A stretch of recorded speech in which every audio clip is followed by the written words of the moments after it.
যুগ শ্রেষ্ঠ ইমাম ইমাম জালালউদ্দিন সিউতি রাহমাতুল্লাহ আলাইহি একটি কিতাব লিখেছেন আল মিনহা ফি সুবহা।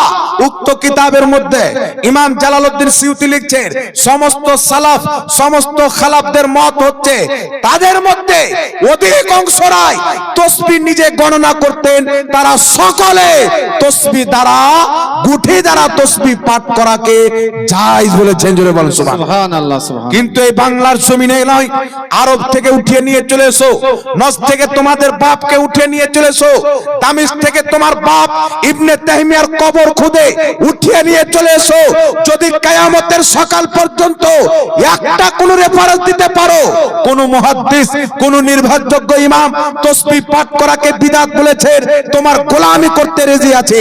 কিন্তু আমার চ্যালেঞ্জ থাকলো না খঞ্জার উঠেগা না तलवार तुमसे, ना खंजर उठेगा ना तलवार तुमसे, ये बाजू मेरे आजमाए हुए।